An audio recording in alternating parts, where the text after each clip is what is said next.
चक्षुरुन्मीलितं येन तस्मै श्रीगुरवे नमः। नमः विष्णुपादाय कृष्णपृष्ठाय भूतले श्रीमते भक्तिवेदान्त स्वामीति नामिने। नमस्ते सारस्वते देवे गौरवाणी प्रचारिणे निर्विशेष शून्यवादी पाश्चात्य देश तारिणे। वाञ्छाकल्पतरुभ्यश्च कृपा सिन्धुभ्येव च पतितानां पावनेभ्यो वैष्णवेभ्यो नमो नमो। जय श्री कृष्ण चैतन्य प्रभु नित्यानंद श्री अद्वैत गदाधर श्रीवासादि गौर भक्तवृंद। हरे कृष्णा कृष्ण कृष्ण हरे हरे, हरे राम राम राम हरे हरे।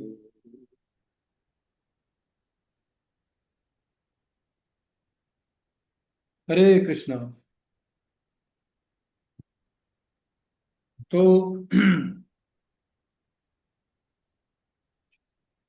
एक बुक है प्रभु, ये बुक बहुत अच्छा बुक है, ये लीजिएगा आप, सरेंडर एंड टू मी। भूरिजन प्रभु का बुक है। भूरिजन दास प्रभुपाद डिसाइपल ने बुक लिखा है भगवत गीता के ऊपर। बड़ा अच्छा बुक है, इसको आप पढ़ेंगे तो आसानी से समझ में आएगा गीता। ठीक है ठीक है। चैप्टर का नाम है the opulence of the absolute. तो पिछला चैप्टर में हमने क्या चर्चा किया था?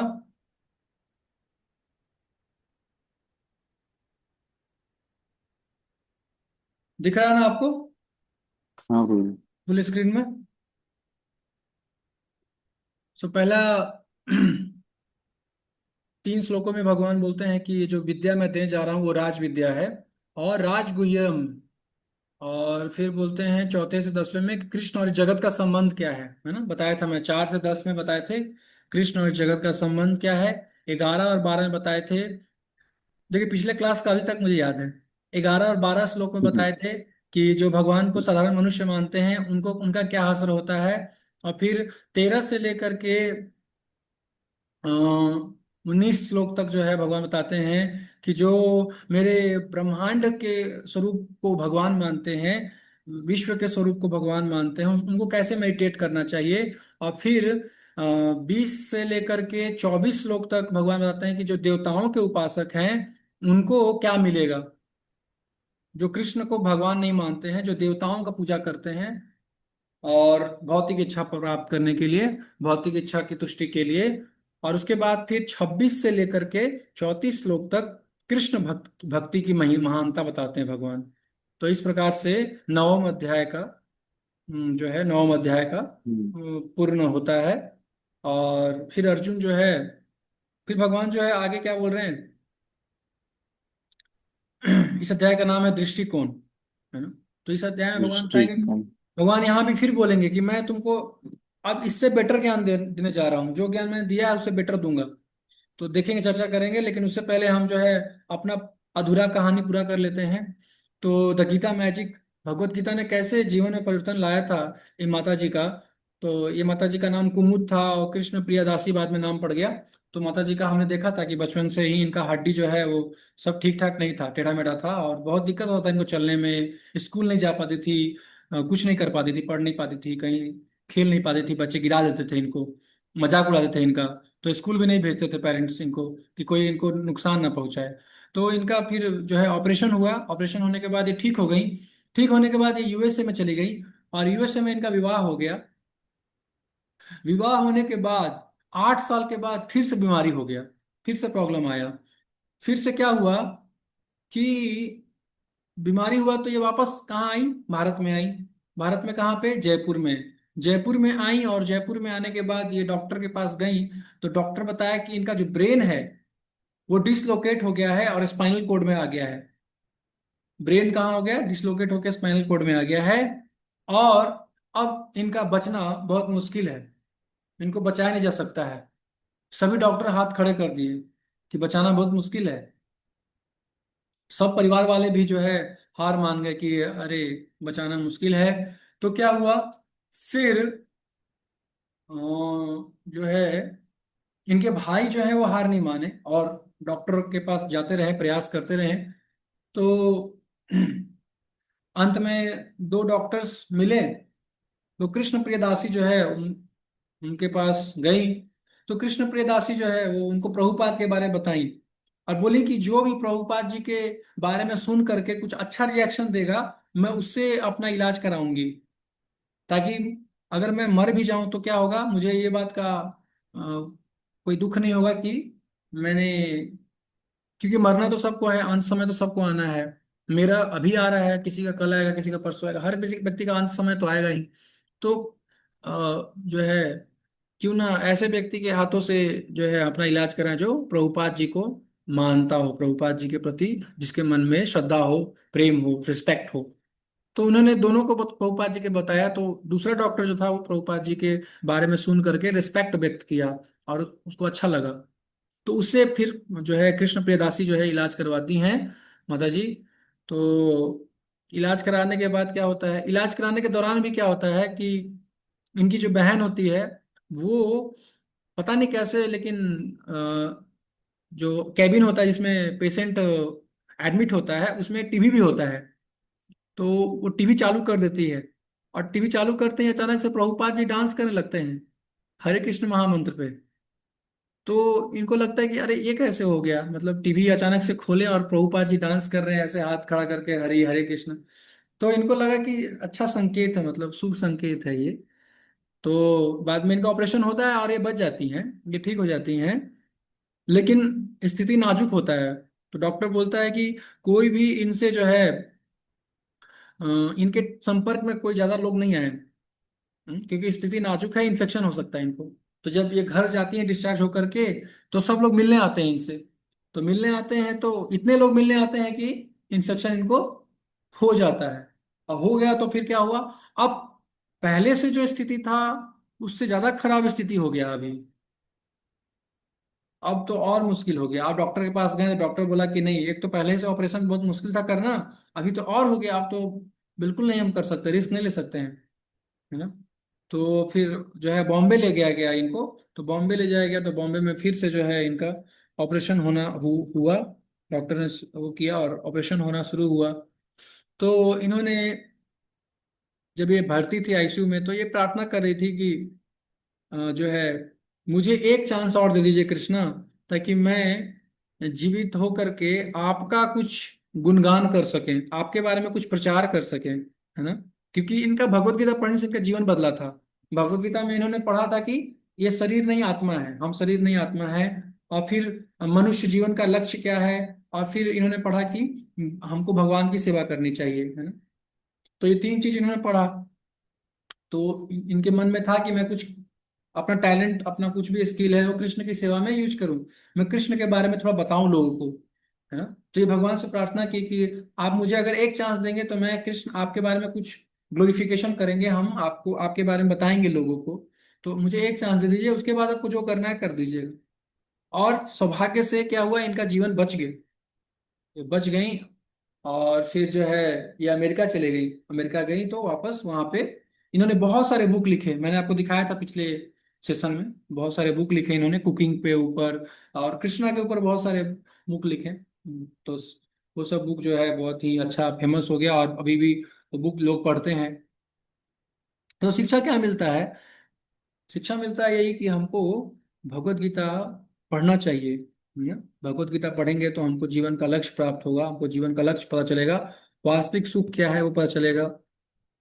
और कैसे हम डिफिकल्ट से डिफिकल्ट सिचुएशन में भी अपने आप को संभाल सकते हैं। ये चीजें हमको क्या भगवत गीता से पता चलती है ना। कृष्ण प्रियदासी के जीवन में बहुत कष्ट आया, बहुत कष्ट आया, लेकिन इन्होंने, क्योंकि भगवत गीता का ज्ञान था इनके पास, इसलिए इन्होंने सहन किया। इन्होंने बोला कि जैसे भगवत गीता में भगवान बताते हैं कि सर्दी और गर्मी जो है वो आता है और जाता है, उसी प्रकार से सुख और दुख आता है और जाता है। जिस प्रकार से सर्दी गर्मी आएगा और जाएगा, उसी प्रकार से सुख भी आया है तो जाएगा, दुख आया है तो दुख भी चला जाएगा, आज है तो कल नहीं रहेगा।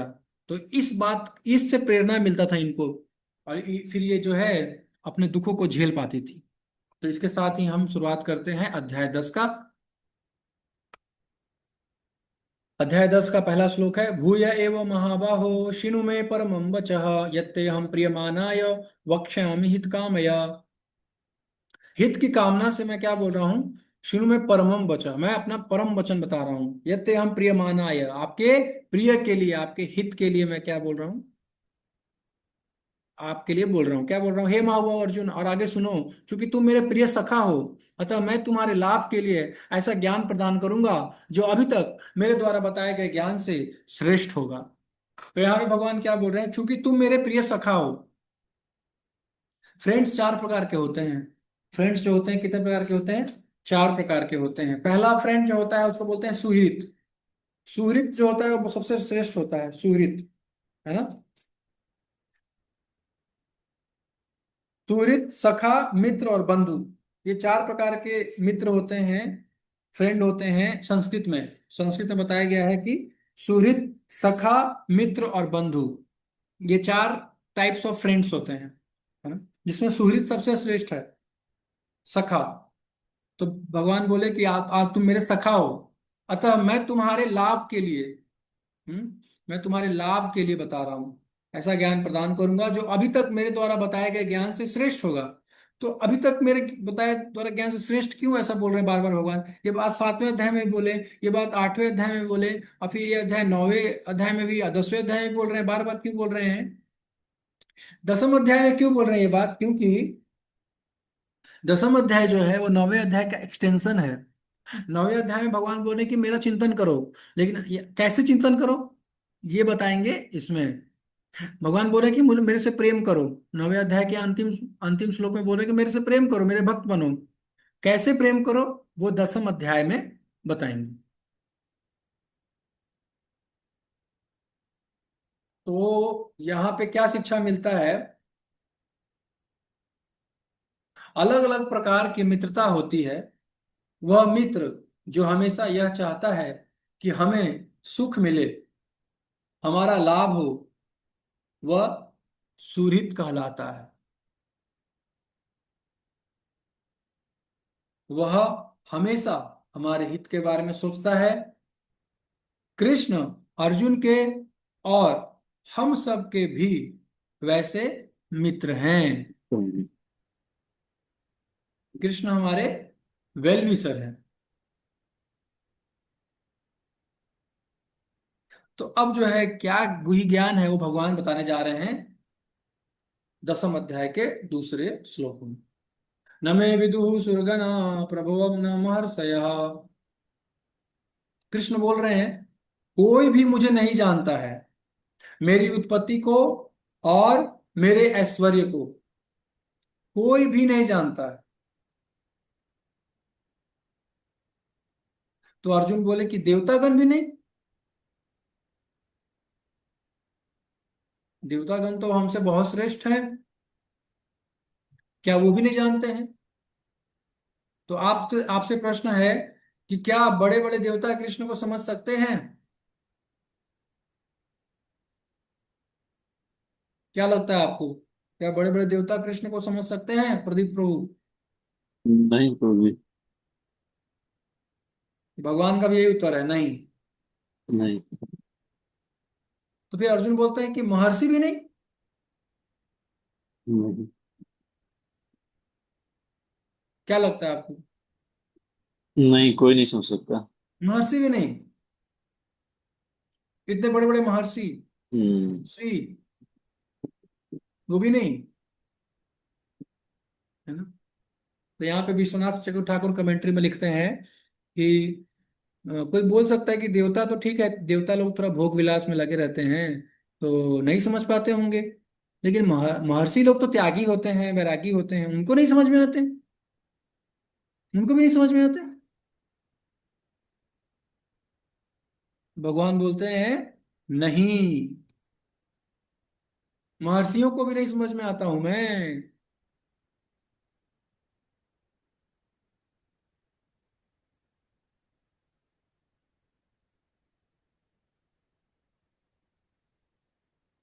तो अर्जुन बोलते हैं क्या आपका भी कोई स्रोत है। कई बार लोग प्रश्न पूछते हैं कि God created everything, who created God, ऐसा प्रश्न आता है कि भगवान ने सब कुछ बनाया है तो भगवान को किसने बनाया है।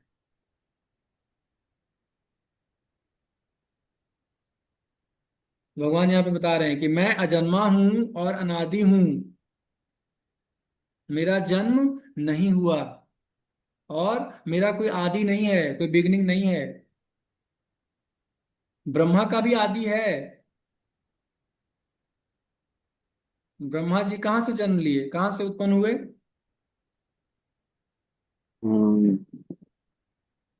भगवान कमल के विष्णु फूट, के विष्णु के नाभि आदि से। थे। नाभि से लेकिन कृष्ण का कोई आदि नहीं। जन्म। कृष्ण का उद्गम नहीं बता सकता कोई भी, कृष्ण का उद्गम है ही नहीं। जो यह जान लेता है सब कुछ जान लेता है। वाह। और ये भी लिखा हुआ है, सर्व पाप ही प्रमुच्यते। सभी पापों से मुक्त हो जाता है वो, जो ये जान लेता है कि कृष्ण अजन्मा है, अनादि है और सर्वलोक महेश्वर हैं। सारे ब्रह्मांड के मालिक हैं कौन? कृष्ण। कृष्ण। केवल एक ग्रह के नहीं, पूरे ग्रह के मालिक हैं, सारे ग्रह के। कोई भी व्यक्ति इस संसार में ये क्लेम नहीं कर सकता है कि मेरा है ये पृथ्वी में, ये जमीन मेरा है, ये घर मेरा है।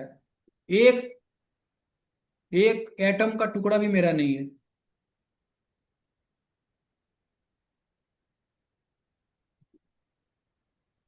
हर एक चीज कृष्ण का है।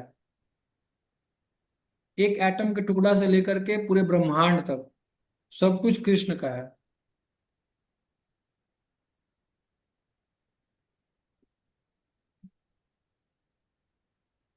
तो विज्ञान की दृष्टि में भी कभी कभी ऐसा प्रश्न उठाया जाता है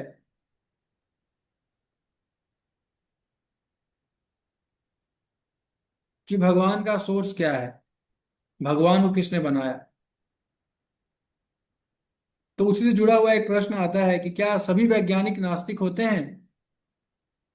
नहीं।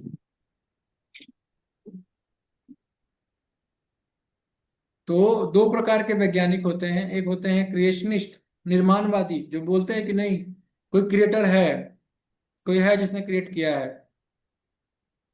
और एक होते हैं विकासवादी, ये बोलते हैं कि नहीं, सब कुछ मैटर से आया है, मैटर से ही चेतना आया है, उसी से विकास हुआ है हम्म, और अपने आप सब कुछ बन गया है। विकास, विकास की क्रिया से, विकास के प्रतिफल से सब कुछ अपने आप जो है प्रकट हुआ धीरे धीरे।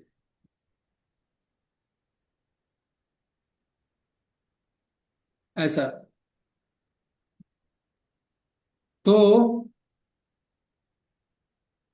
उसको समझने के लिए हम यहाँ पे ये देखेंगे कि जैसे ट्रेन है, तो ट्रेन का जो थर्ड नंबर कोच है, इस कोच को कौन खींच रहा है? अपने आप तो इंजन। नहीं चल रहा है ना ये। इसको खींचने वाला कोई तो है। कौन है? इसको कौन इंजन खींच खींच रहा रहा है? है। हाँ? इंजन। नहीं, इसको इसको इंजन। कौन खींच रहा है? इस वाले बोगी को कौन खींच रहा है? लास्ट वाले को। इसको कौन खींच रहा है, लास्ट वाले को? तो इंजन ही खींच रहा है, जो मेन नहीं नहीं, आप छोटा तीसरा सा। नंबर का कोच तो ये खींच रहा है ना।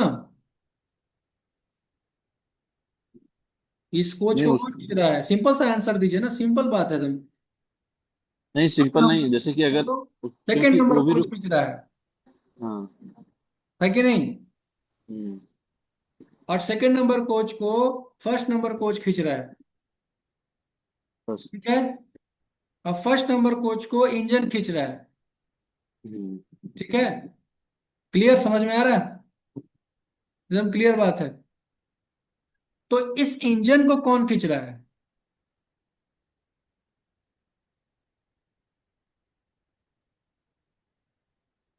एनर्जी से, एनर्जी फ्यूल। अपने आप चल रहा है ना वो, अपने एनर्जी से, अपने हम्म, मोटर से। हम्म, उसके अंदर मोटर फिट है, उसे चल रहा है ना। हम्म, उसी प्रकार से भगवान को कोई नहीं, कहीं से नहीं आए हैं, है ना? भगवान ऑटोमेटिकली अपने से चलते हैं।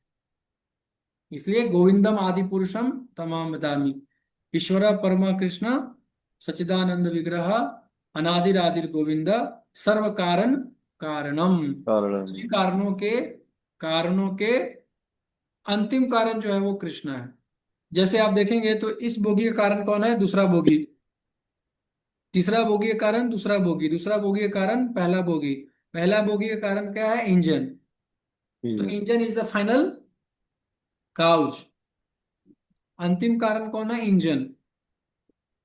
उसी प्रकार से कृष्णा जो है वो अंतिम कारण है। जितने भी कारण हैं उन सब कारणों के कारण कौन है? कृष्णा। तो ये प्रश्न ही गलत है कि भगवान को किसने बनाया। जो भगवान का डेफिनेशन जानता है वो ऐसा प्रश्न नहीं करेगा। तो ये प्रश्न ही गलत है। ठीक है। भगवान शब्द का अर्थ है कि जो सबके सोर्स हैं। सोर्स हैं तो सोर्स का कोई सोर्स थोड़े होता है। अंतिम सोर्स है सबके, फाइनल सोर्स, अंतिम सोर्स। भगवान शब्द का परिभाषा ही यह है कि उन्होंने सब कुछ बनाया लेकिन उनको किसी ने नहीं बनाया, इसलिए उनको भगवान कहते हैं। समझ रहे हैं प्रदीप प्रभु? जी सर। क्या समझे?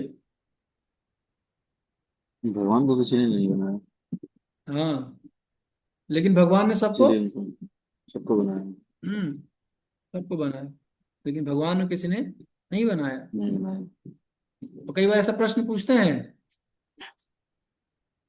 लोग। तो अर्जुन के प्रश्न आते हैं कि लेकिन इनमें महान गुण होते हैं, ये जो महर्षि हैं, देवता हैं, ये सब तो महान गुणों वाले हैं। तो भगवान बोले कि जीवों के विभिन्न गुण मेरे द्वारा ही बनाए गए हैं। जो गुण है इनके पास वो मेरे द्वारा ही आते हैं। तो अर्जुन बोल रहे हैं कि लेकिन महान ऋषिगण भी, वो नहीं समझ पाते आपको? महान ऋषिगण। भगवान बोलते हैं कि सुनो अर्जुन, देखो, 7 ऋषि, चतुष्कुमार और 14 मनु, ये सब मेरे से ही आए हैं, ये सब मेरे मन से प्रकट हुए हैं। और इनसे ही पूरा संसार में जितने भी जीव हैं सब इनसे ही आए हैं। टोटल 25 है ना? 25। ये 25 लोग मिलकर के पूरा संसार को पॉपुलेट करते हैं, पॉपुलेशन को बढ़ाते हैं। इसलिए इनको प्रजापति बोला जाता है।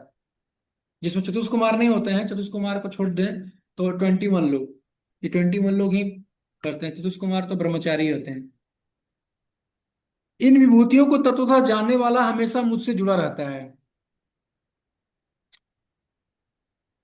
तो जो इन विभूतियों को जानने वाला है वो हमसे हमेशा मुझसे जुड़ा रहता है। समझ रहे हैं?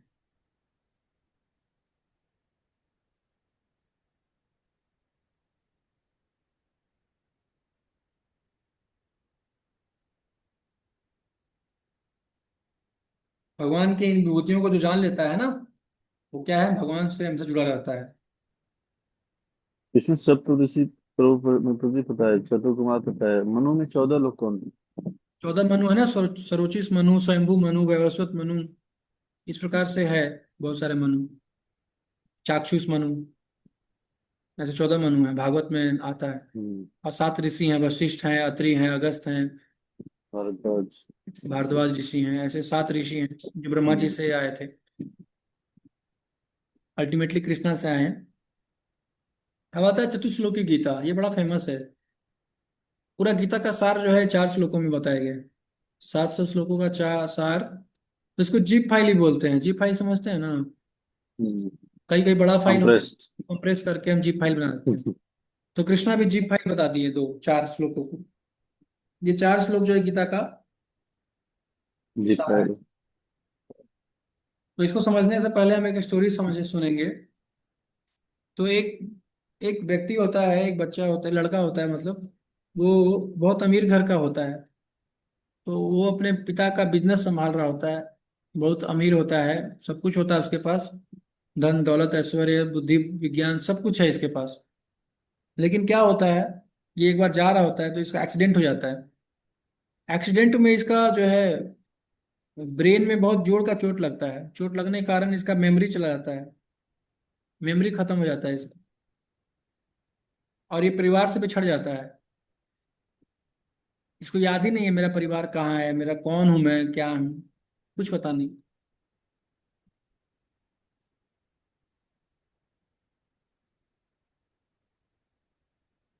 तो इस व्यक्ति को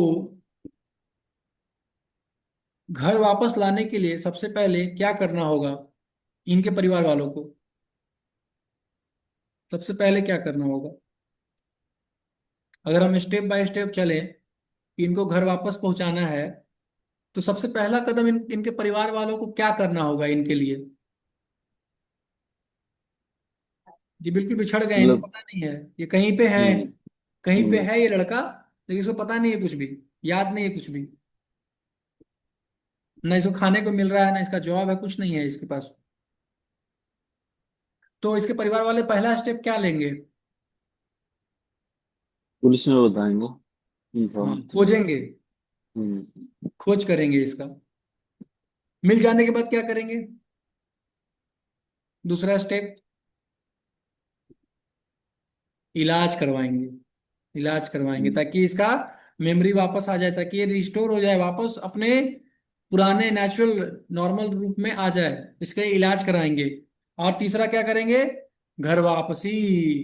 हम्म। 3 चीज: खोज, इलाज और घर घर वापसी। वापसी। है ना?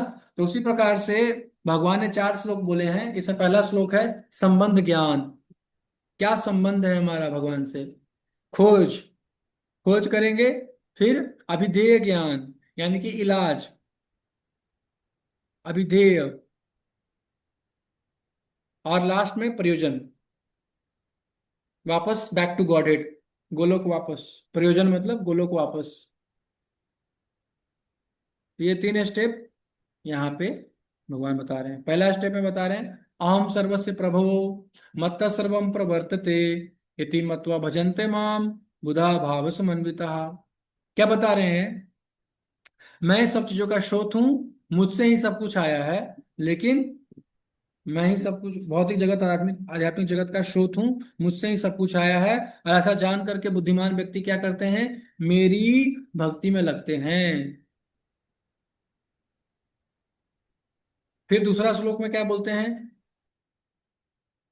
इसको जो जान जान कर क्या करते हैं भक्त लोग, शुद्ध भक्त?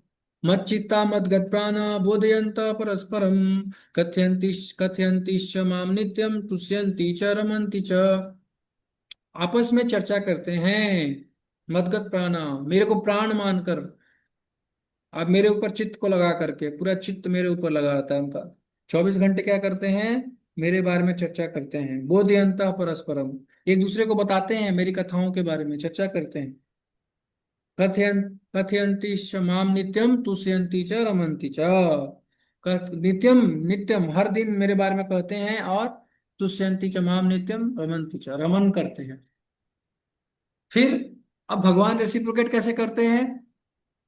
तो भगवान बोलते हैं तेषां सतत युक्तानां भजतां प्रीतिपूर्वकं ददामि बुद्धि योगम तम मामुपयान्ति ते।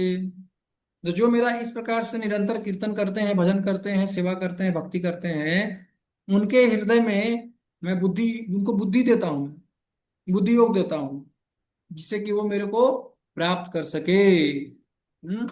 बुद्धि योग यानी भक्ति करने का बुद्धि, जिससे कि वो मुझे समझ सके। हाँ?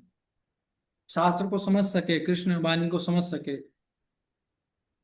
और इतना ही नहीं, और क्या करते हैं? भगवान बोल रहे हैं कि तेषामेव अनुकंपार्थम अहम ज्ञान जम तमा नास्यामि आत्मभावस्त। मैं इनके बुद्धि में स्थित रहता हूँ, और इनके बुद्धि में स्थित रह करके क्या करता हूँ? मैं इनके अंदर जो अज्ञानता होता है वही मिटा देता हूँ। अपने अपने दिव्य गुणों को प्रकट कर देता हूं मैं।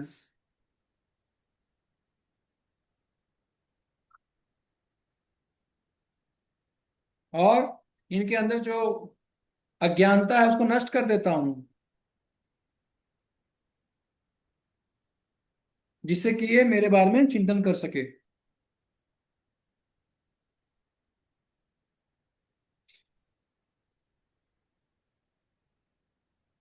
ठीक है? तो ये 4 चीजें, 2 चीजों, पहला संबंध, दूसरा है अविधेय, और बाकी प्रयोजन। तो कृष्ण जो है वो उस भक्त के अंदर हृदय में प्रवेश कर करके उसके इग्नोरेंस को हटा देते हैं, ताकि वो समझ सके कृष्ण को। कृष्ण के दिव्य गुण प्रकट प्रकट कर देते हैं भगवान अपने दिव्य गुणों को।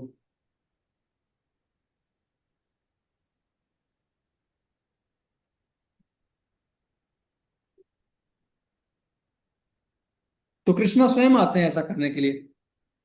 हम्म? खुद उनके बुद्धि में आते हैं और उनकी बुद्धि को शुद्ध करते हैं और अपने आप को रिवील कर देते हैं।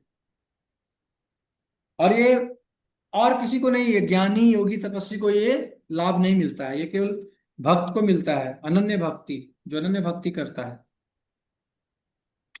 तो अर्जुन जब ये सुनते हैं तो अर्जुन क्या बोल रहे हैं? अर्जुन इसको एक्सेप्ट करते हैं। क्या बोलते हैं? परम ब्रह्म परम धाम पवित्रम परमं भवान पुरुषम शाश्वतम दिव्यम आदिदेवम अजम विभूम।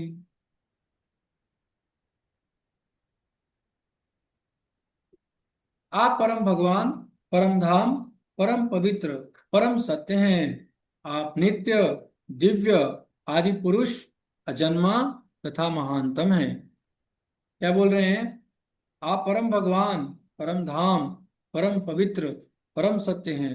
आप नित्य, दिव्य, आदि पुरुष, अजन्मा तथा महानतम हैं। हैं? अजन्मा है आप, परम सत्य हैं, परम भगवान हैं। ऐसे कृष्ण को एक्सेप्ट किया अर्जुन। और यहाँ पे अर्जुन यही नहीं बोलते हैं, अर्जुन बोलते हैं केवल ये बात। तो भगवान बोलते तुम सच में ऐसा स्वीकार करते हो? तो अर्जुन बोलते हैं केवल मैं नहीं, महान ऋषिगण भी ऐसा कहते हैं। असित देवल और दो और नाम आप बताइए। ये दोनों शिष्य और गुरु हैं, बहुत फेमस हैं।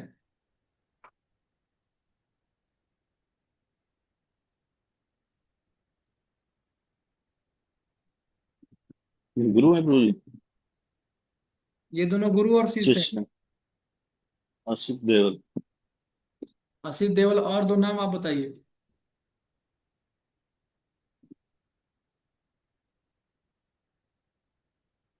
ये दोनों ऋषि हैं, इन दोनों ऋषियों का नाम बताइए। ये दोनों गुरु शिष्य हैं। जी बताइए। नारद और व्यास। महाराज। नारद जी गुरु हैं व्यास जी के। हम्म। व्यास जी को भागवत सुनाए थे नारद जी। तो ये चार लोग भी बोलते हैं आपके बारे में ऐसा, केवल मैं ही नहीं बोल रहा हूं। और आप स्वयं भी मुझसे यही कह रहे हैं। आप भी ये बात अपने अपने बारे में आप भी बता रहे हैं मेरे को।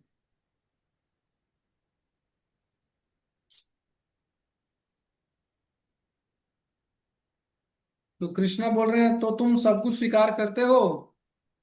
तो अर्जुन बोले कि सब कुछ, सब कुछ। कई बार ऐसा होता है कि शास्त्र पढ़ते हैं तो हम कुछ चीजों को एक्सेप्ट करते हैं, कुछ चीजों को नहीं एक्सेप्ट करते हैं।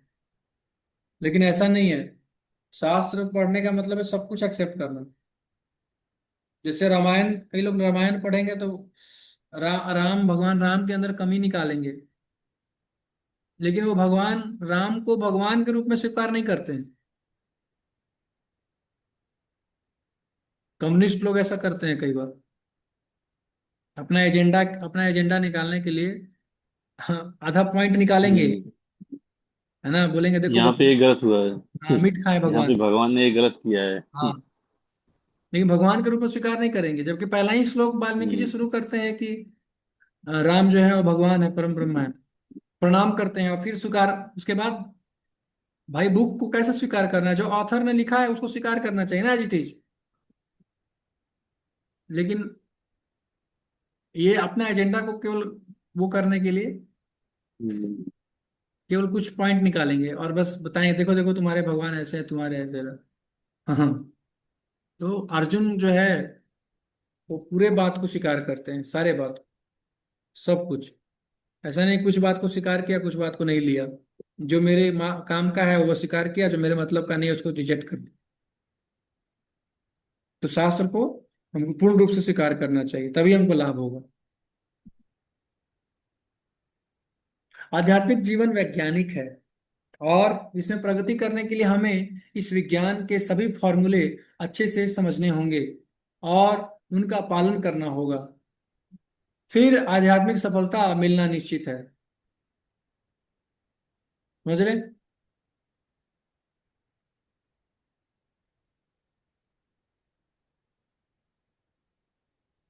पालन करना होगा, समझना होगा और फिर पालन करना होगा। Understand and apply and then realise,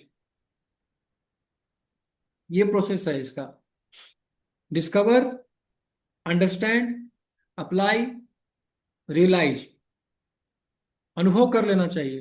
अनुभव करने के लिए पहले समझना होगा, समझ करके फिर अप्लाई, फिर एप्लीकेशन के बाद क्या आएगा? रियलाइजेशन आएगा, अनुभव होगा। तो ये अनुभव का विषय है। हमारा शास्त्र, हमारा ज्ञान, हमारा जो संस्कृति है वो अनुभव पे बेस्ड है। रियलाइज कर सकते हैं हम उसको, अनुभव कर सकते हैं। केवल बातें नहीं है, रियलाइजेशन भी होता है अगर इसको पालन करेंगे तो एक वीडियो है, ये चलेगा कि नहीं पता नहीं। आवाज आ रहा है? चल रहा। आवाज नहीं आ रहा है अभी। इसको सेटिंग करना पड़ेगा आवाज के लिए। हम्म,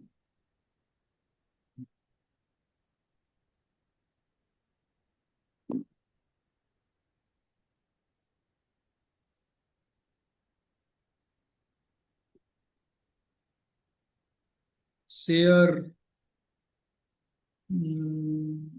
कंप्यूटर साउंड।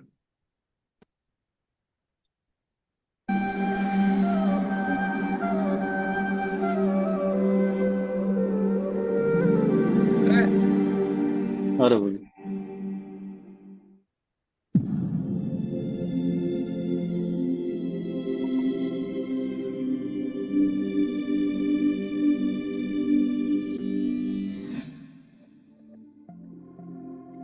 सामान्य बोध तो कहता है हाँ, और कुछ लोग कहते हैं नहीं।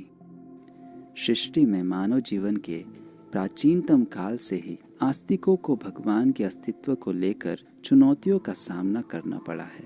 नास्तिकों का सदा से यही तर्क रहा है कि भगवान के अस्तित्व का कोई प्रमाण नहीं है। जैसा भी है, हम यहाँ पर कुछ तर्क संगत विचारों एवं तथ्यों द्वारा एक अलग दृष्टिकोण प्रस्तुत करेंगे। जब हम किसी चित्रकारी जैसे मोनालिसा को देखते हैं तो हम अवश्य ही चित्रकार लियोनार्दो दा विंची के विषय में पूछते हैं। इस प्रकार के कई मानव निर्मित अजूबे विद्यमान हैं, जैसे ताजमहल भारत में, पाम जुमेयरा दुबई में, ड्रीम लाइनर बोइंग 788 अंतर्राष्ट्रीय अंतरिक्ष केंद्र, ओसिस ऑफ द सीज समुद्री जलयान, बुर्ज खलीफा, मोटर कारें, रोबो, फोन। यह सूची अनंत है। निश्चित रूप से इन रचनाओं के पीछे एक या एक से अधिक बुद्धिमान व्यक्तियों की बुद्धि निहित है। तो जिसकी रचना हमने नहीं की उसे किसने बनाया है? जैसे मनुष्य की आँख ही ले लीजिए। मनुष्य की आँख शरीर के अंगों की रचना में सबसे जटिल है।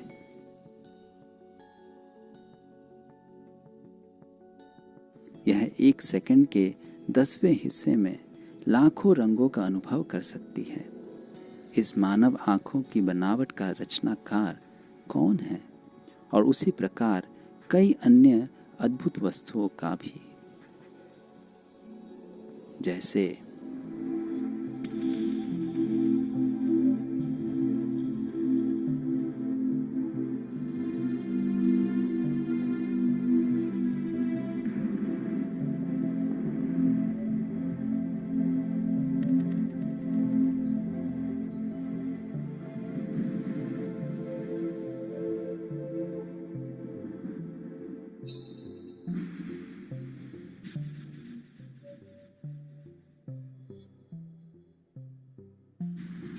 यह सूची अनंत है। एक जटिल संरचना एक सुविचारित रचनाकार की।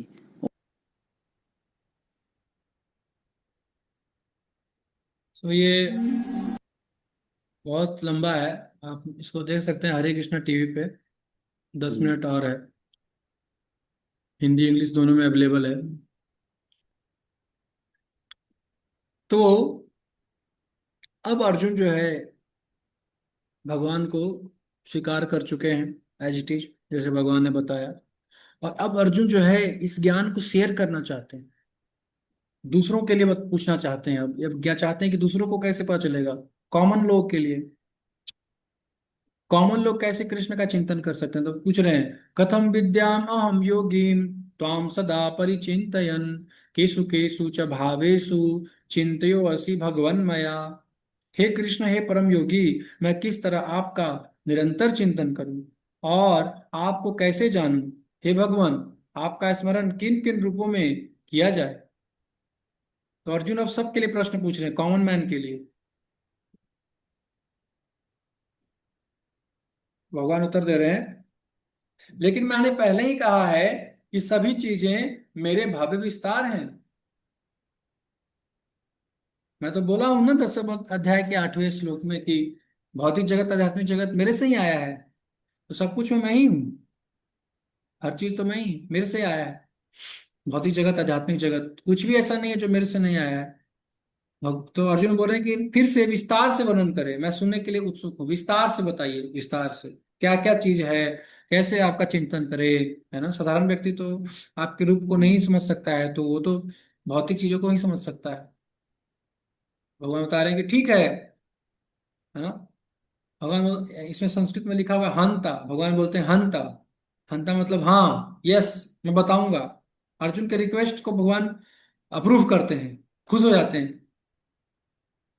अर्जुन बहुत सारे रिक्वेस्ट करते हैं, 12 श्लोक से लेकर के 19 श्लोक तक अर्जुन रिक्वेस्ट, 18 श्लोक तक अर्जुन रिक्वेस्ट करते हैं।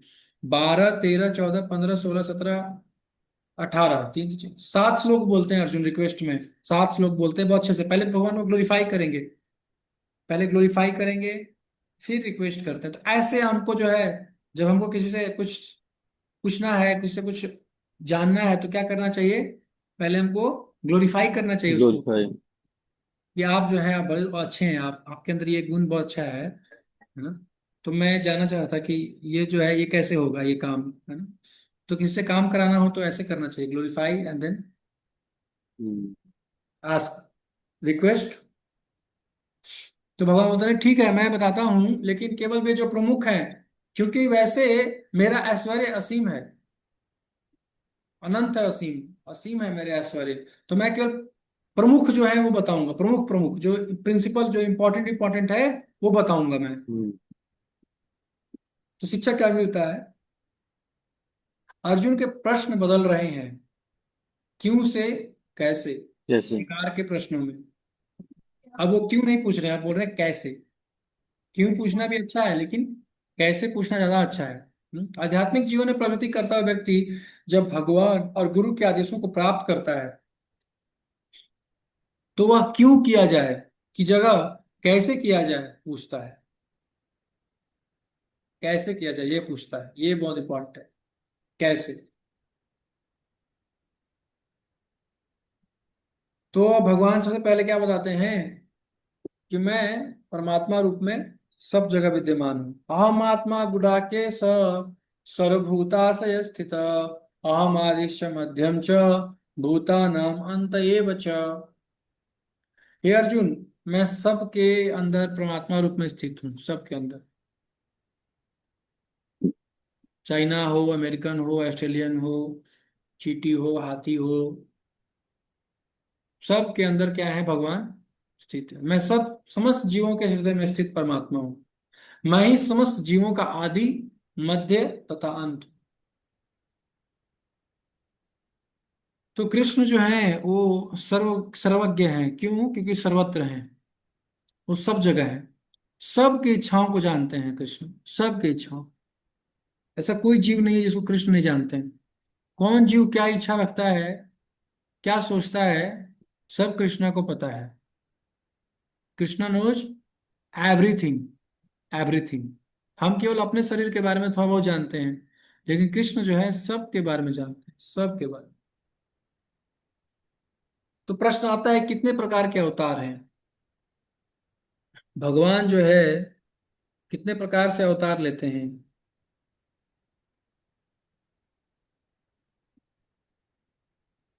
तो इसका चर्चा हमने पहले भी किया था। अवतार कितने प्रकार के हैं? प्रकार पूछ रहा हूं मैं, अवतार नहीं।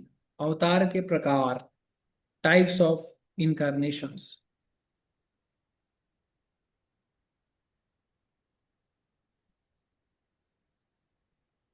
तो अवतार जो होता है वो 6 प्रकार का होता है।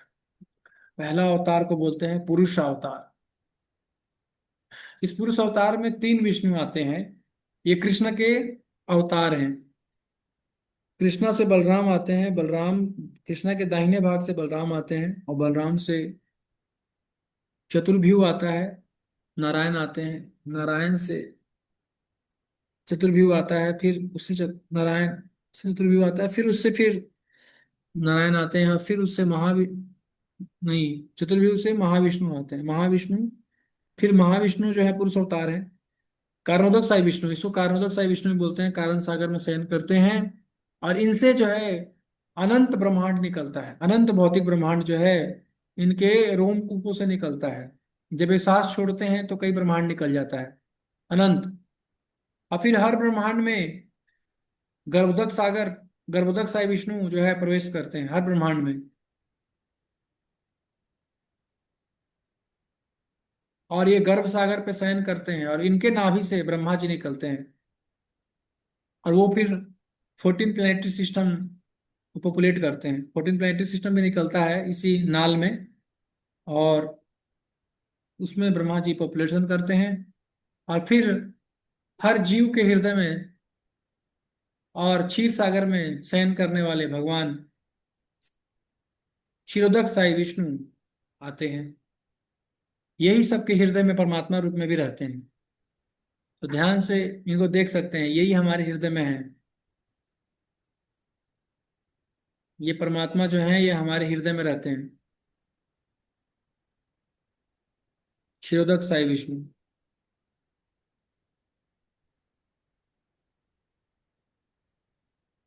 तो सीसीटीवी कैमरा कोई नया इन्वेंशन नहीं है, पहले से ही है।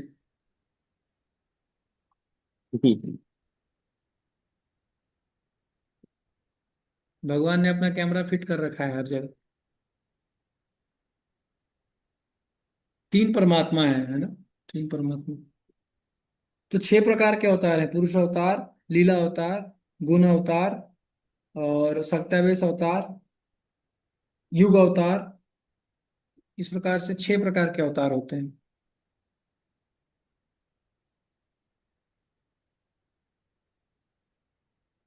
अब मनवंतर अवतार, इस प्रकार से 6 अवतार होते हैं। अब भगवान दूसरा विभूति बता रहे हैं। आदित्य नाम अहम विष्णु। आदित्य जो है 12 प्रकार के होते हैं। उसमें से सबसे छोटे वाले कौन है? विष्णु, यानी कि वामन देव। वामन देव जो है वो अदिति के गर्भ से प्रकट हुए थे। और वो 12वें आदित्य थे, मतलब दिति के पुत्र दैत्य कहलाए, और अदिति के पुत्र आदित्य कहलाए। तो वामन देव थे। तो आदित्य जो है वो व्यापक श्रेणी हो गया, और विष्णु जो हो गया वो कृष्ण का प्रतिनिधि के रूप में हो गया। ठीक है, आदित्य व्यापक श्रेणी हो गया, बड़े से कैटेगरी, बड़ा बहुत सारे कैटेगरी हो गया। उस कैटेगरी में विष्णु जो है वो कृष्ण का प्रतिनिधि है। ठीक है, तो इसी प्रकार से अब हम जो है आगे चलेंगे। कुछ व्यापक श्रेणी होगा, और उस व्यापक श्रेणी में एक जो सबसे इंपॉर्टेंट है वो कृष्ण का रिप्रेजेंटेटिव होगा। ठीक है, जैसे नक्षत्रों में कृष्ण क्या है? चंद्रमा। देवताओं में इंद्र कृष्ण का रिप्रेजेंटेटिव है। पर्वतों में मेरु पर्वत मेरू। कृष्ण का रिप्रेजेंटेटिव है, क्योंकि मेरु पर्वत सबसे बड़ा, सबसे ऊंचा पर्वत है, इससे बड़ा कोई पर्वत नहीं। वृक्षों में अश्वत्थ वृक्ष, पीपल का पेड़, बहुत पूजनीय होता है। यह पेड़ कृष्ण का रिप्रेजेंटेटिव है। गायों में सुरभि गाय सबसे बेस्ट है। नदियों में गंगा नदी कृष्ण का रिप्रेजेंटेटिव है। ठीक है, तो इसको देख करके हम कृष्ण को स्मरण कर सकते हैं। इन सब चीजों को हम देख सकते हैं, और देख करके कृष्ण का स्मरण कर सकते हैं। इसमें से कुछ चीजों को, सब चीजों को नहीं। ठीक है, अब बताइए, इसमें आपके लिए प्रश्न है।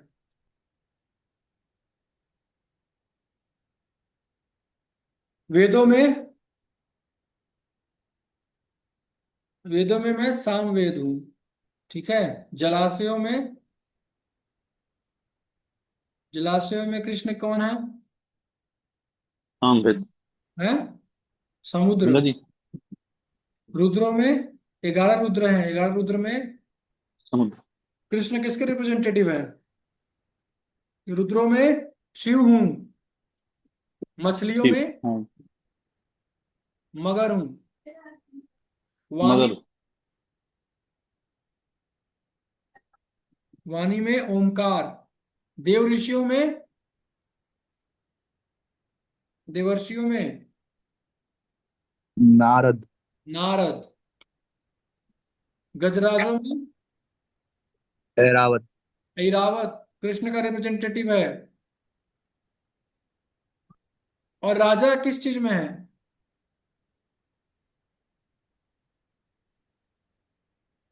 मनुष्यों में राजा हम्म, हूं, हथियारों में वज्र, और ब्रह्मा, ब्रह्मा हूं। किसमें ब्रह्मा हूं?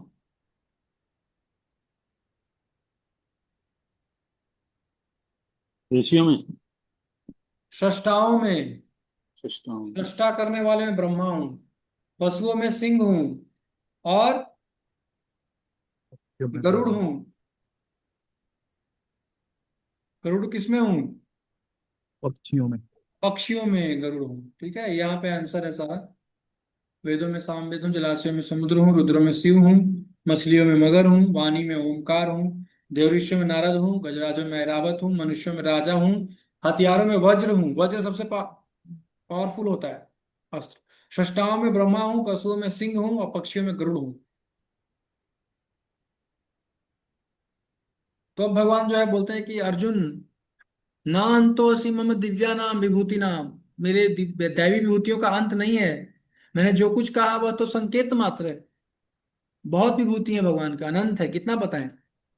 बताने लगेंगे तो हमारा गीता क्लास बहुत लंबा हो जाएगा।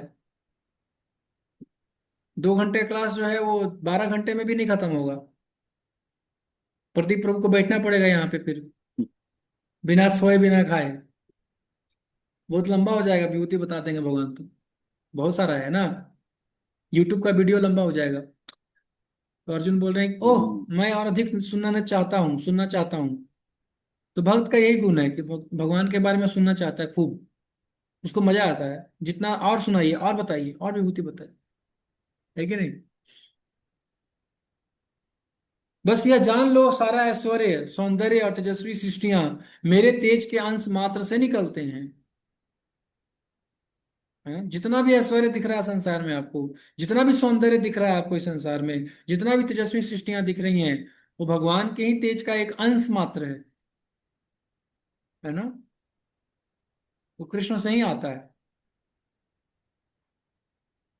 तो अब हम आते हैं मॉडर्न एज में। अर्जुन को जो भगवान ने बताया विभूति, वो सब विभूति अब हमको देखने को नहीं मिलता है ना। जैसे हम गरुड़ को नहीं देखे हैं, ऐरावत को नहीं देखे हैं, लेकिन हम इनको तो देखे हैं। ये कौन है?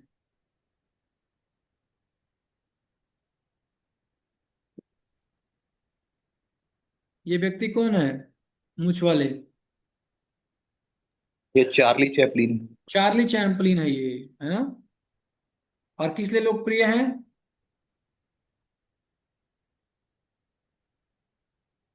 ये क्या करते हैं? As a comedian.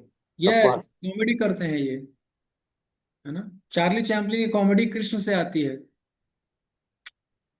तो एक बार प्रभुपाद जी जो है फ्लाइट में जा रहे थे, तो फ्लाइट के जो आगे का सीट होता है उसके पीछे में टीवी लगा होता है। तो प्रभुपाद जी देख रहे थे चार्ली चैपलिन, तो हंस रहे थे। तो उनका शिष्य जो है बगल में बैठा था, तो वो बोला कि प्रभुपाद जी आप, आपको अच्छा लगा? प्रभुपाद बोले और क्या, तभी तो हंस रहा हूँ। तो प्रभुपाद जी ने बोला कि सोचो, कृष्ण, ये चार्ली चैपलिन जो है साधारण व्यक्ति है, ये अगर इतना हंसा सकता है, तो कृष्ण कितना हंसा सकते हैं। क्योंकि इसको इसको जो उपहार मिला है वो कृष्ण से ही तो आया है ना। भगवान बोल रहे हैं ना कि जितना भी ऐश्वर्य है, जितना भी इस सृष्टि में जो भी चीज है, वो मेरे तेज के एक अंश मात्र से आया है। तो इसके अंदर जो कॉमेडी है, वो अगर इतना है तो कृष्ण के अंदर कितना होगा, है ना। इसी प्रकार से अब इसको देखिए, ये कौन है, ये व्यक्ति कौन है? ये न्यूटन। हट। आइंस्टीन। आइंस्टीन है? न्यूटन? सॉरी। न्यूटन आके पीटेगा आपको। मेरे बारे में गलत बताता है। और किस लिए लोकप्रिय थे आइंस्टीन, किस लिए फेमस है? साइंटिस्ट थे फिजिक्स में। और ये सब तो है ही। He also believe like he is believe in God actually. दिमाग के लिए, दिमाग इनका बहुत तेज था। तो ये दिमाग जो है कहाँ से आता है? कृष्णा से देते हैं इंटेलिजेंस। तो सोचिए, जब इसके पास इतना दिमाग है तो कृष्णा के पास कितना होगा। ये एक तेज का एक अंश मात्र है, छोटा सा विभूति है, छोटा सा, एकदम छोटा सा। तो कृष्णा के पास कितना होगा। इसी प्रकार से ये फल है, इसमें क्या है, ताजगी। ये ताजगी कहाँ से आता है? कृष्ण से आता है ना? घोड़ा है, देखने में कितना सुंदर लग रहा है ना। इसका लालित्य कहाँ से आया है? कृष्ण से आता है ना। तो जो भी चीज है इस संसार में, वो कहाँ से आ रहा है? कृष्ण से आता है।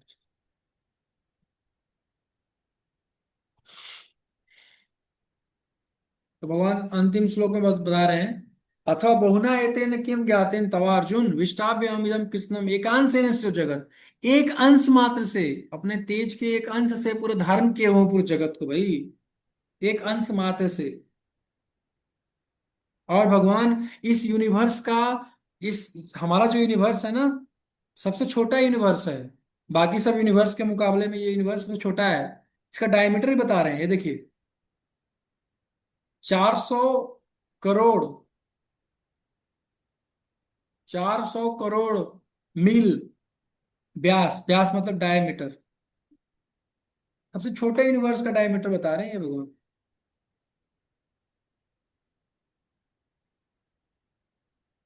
तो इस तरह से लाखों अनंत यूनिवर्स है, और ये सब कहाँ से आए हैं? कृष्णा से। कृष्ण का एक अंश मतलब महाविष्णु। महाविष्णु, महाविष्णु क्या है? कृष्ण का एक अंश मात्र है, एक तेज। उनसे सब कुछ आया है इतना। तो कृष्ण कितना महान होंगे जब महाविष्णु का जो है प्रताप इतना कुछ है, इतना सृष्टि में इतना कुछ दिख रहे हैं। तो जो कृष्ण महाविष्णु भी कहाँ से आए हैं? कृष्णा से आए हैं। तो कृष्ण कितने महान है, वो बताया गया यहाँ पे। कृष्ण कितने महान है।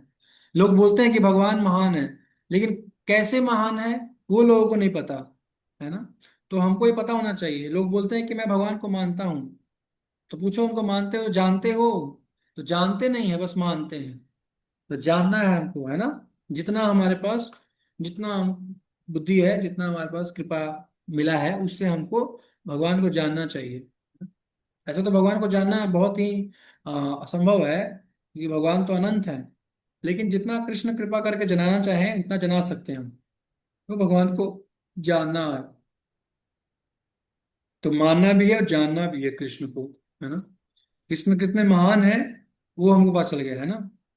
कृष्ण का एक अंश महाविष्णु इतना कुछ कर रहे हैं, तो कृष्ण कितना कितने महान है।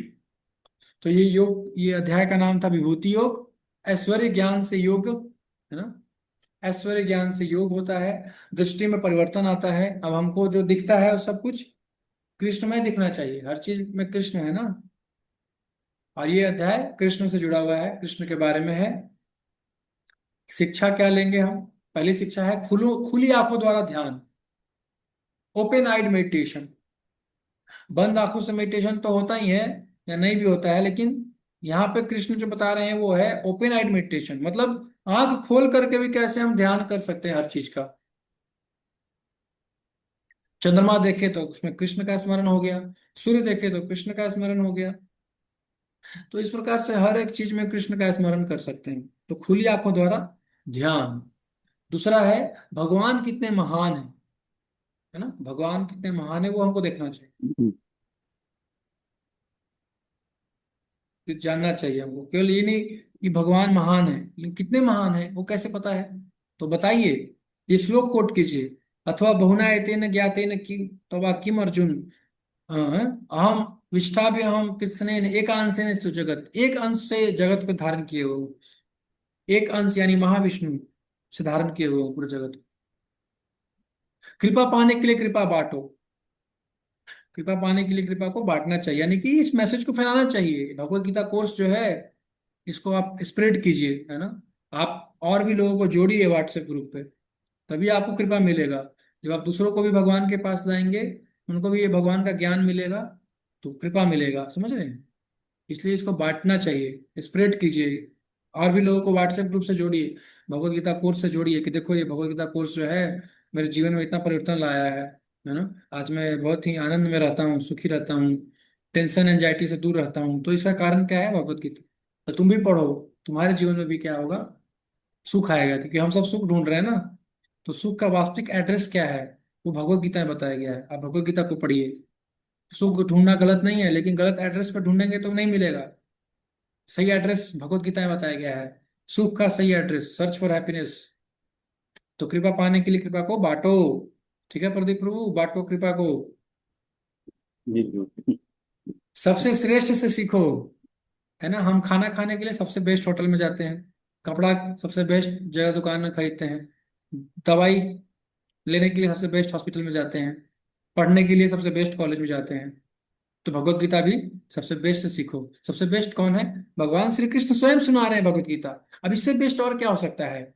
और सबसे बेस्ट श्रोता अर्जुन, अब इससे बेस्ट कौन है, कोई भी नहीं। तो सीखो तो सबसे श्रेष्ठ से सीखो, कृष्ण अर्जुन से सीखो, और भगवान से जुड़ा सब कुछ देखें। अब जो कुछ भी दिख रहा है आपको संसार में, उसको भगवान से जुड़ा हुआ देखिए, समझ रहे हैं। हर चीज भगवान से जुड़ा हुआ देखिए, उसको कनेक्ट कीजिए कृष्णा से। कह रहे ये पानी जो है वो कृष्णा का, इसमें जो टेस्ट है वो कृष्णा से आता है, ये पानी कृष्ण का एनर्जी है। हम्म। भगवान सातवें अध्याय में बोल रहे हैं, भूमि आपो, आपो, आपो मतलब जल, अनलो वायु खम मनोबुद्धि च अहंकार में बिना प्रकृति रष्ट था। ये भिन्न, मेरी 8 प्रकार की प्रकृति मेरी एनर्जी है। ये पानी भगवान की एनर्जी है, इसको वेस्ट नहीं करना चाहिए।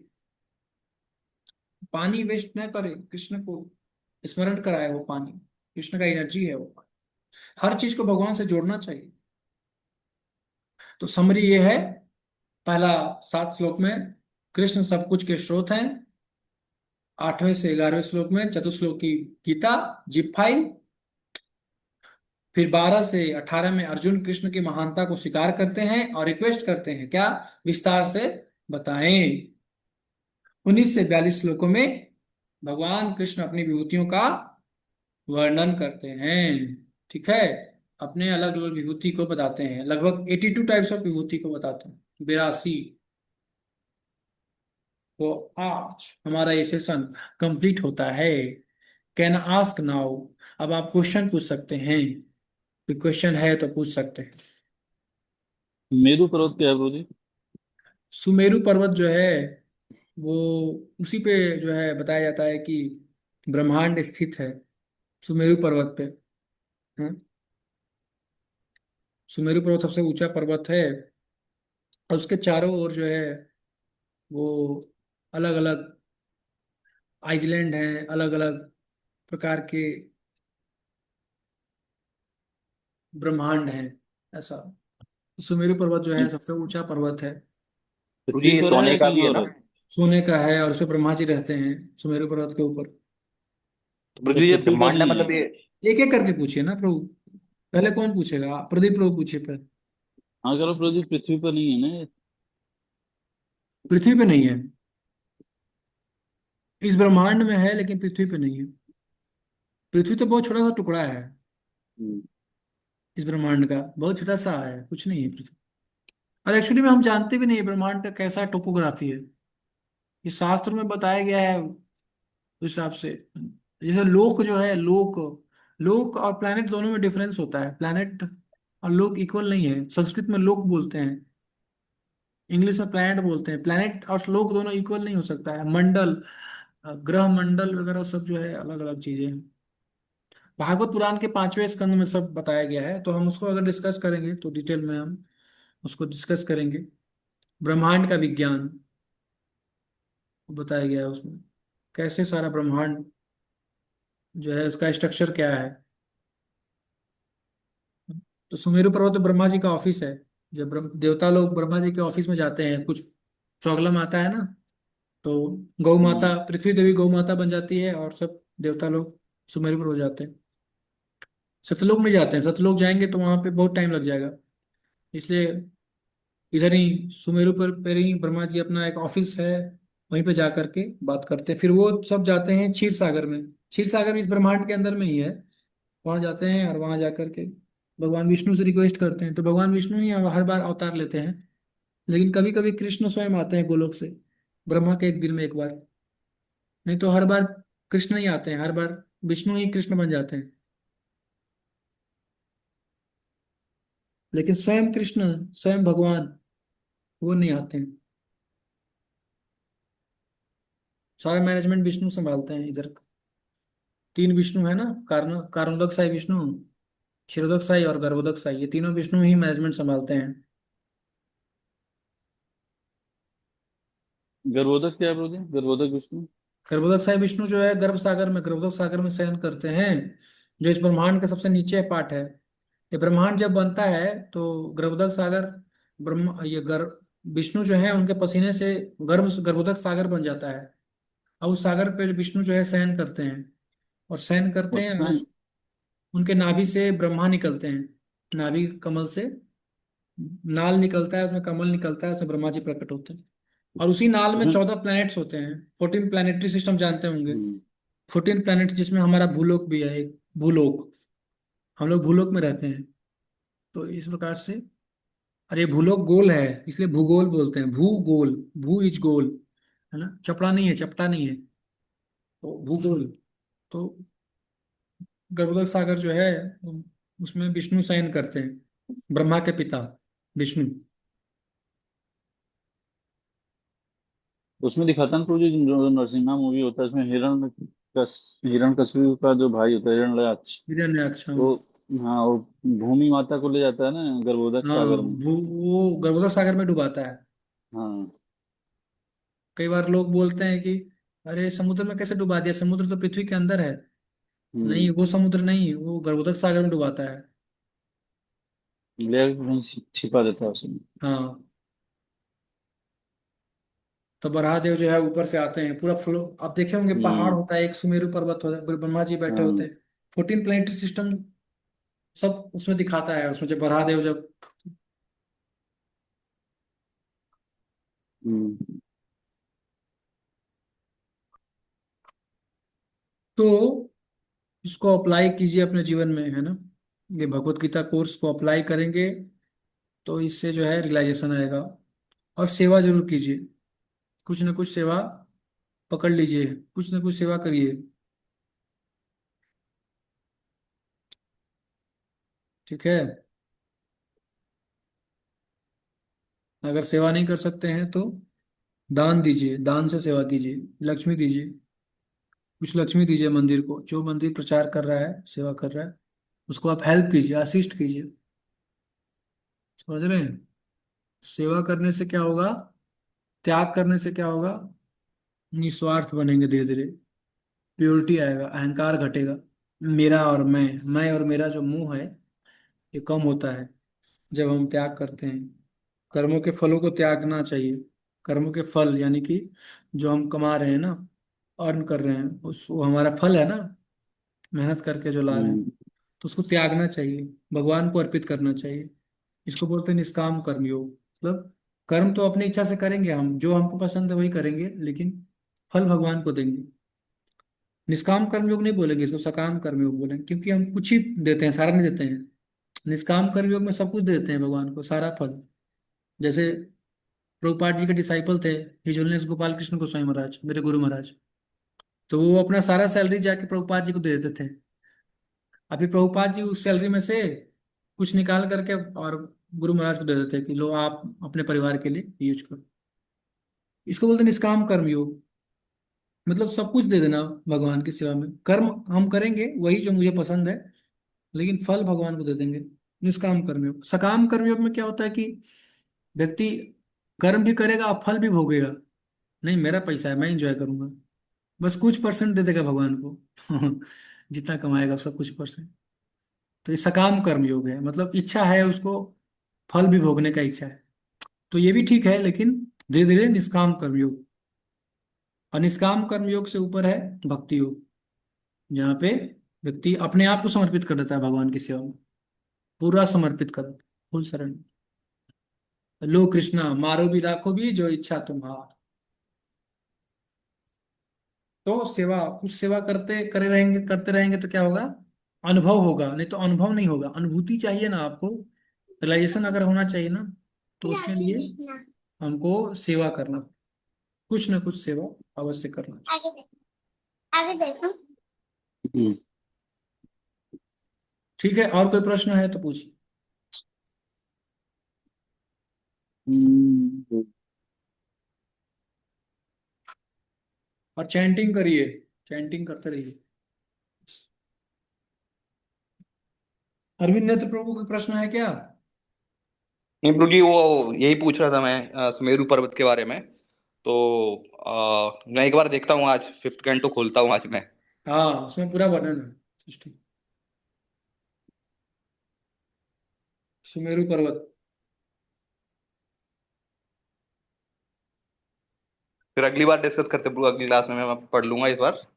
ठीक है, चले।